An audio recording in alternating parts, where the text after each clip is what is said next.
आ रोजे रोजे घूमही गे मऊगी आ गाँव के बहरिया। रोजे रोजे घूमही गे मऊगी आ घर के बहरिया। ए गे मऊगी आ गाँव के बहरिया त तोहारो के धरतौ गे मऊगी। त तोहारो के धरतौ गे मऊगी। कोरोना के बीमारिया त तोहारो के धरतौ गे मऊगी। कोरोना के बीमारिया रोजे रोजे घुमाबी गे मऊगी आ गली के बहरिया। रोजे रोजे घुमाबी गे मऊगी आ गाँव के बहरिया। ए गे मऊगी आ घर के बहरिया त तोहारो के धरतौ गे मऊगी। त तोहारो के धरतौ गे मऊगी। कोरोना के बीमारिया त तोहारो के धरतौ गे मऊगी।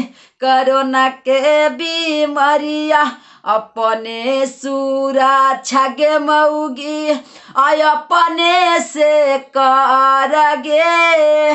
कोरोना से बचे लागी घरवे में रह गे।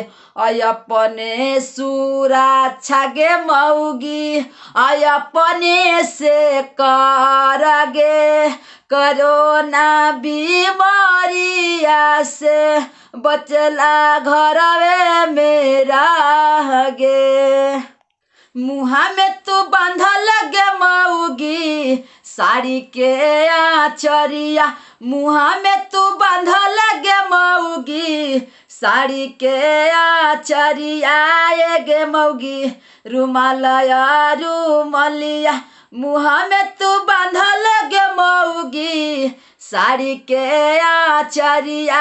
ए गे मऊगी आ मास्क रुमलिया ना त तोरा धरतौ गे मऊगी। आ ना त तोरा धरतौ गे मऊगी। कोरोना के बीमारिया ना त तोरा धरतौ गे मऊगी। कोरोना के बीमारिया रोजे रोजे घुमाही गे मऊगी आ गाँव के बहरिया। ए गे मऊगी आ गली के बहरिया त तोहारो के धरतौ गे मऊगी। त तोहारो के धरतौ गे मऊगी।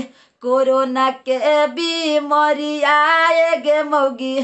कोरोना के बीमारिया रोजे रोजे घुमही गे मऊगी आ गाँव के बहरिया। रोजे रोजे घुमही गे मऊगी आ गली के बहरिया त तोहारो के धरतौ गे मऊगी। आ तोहारो के धरतौ गे मऊगी। कोरोना के बीमारिया ए गे मऊगी।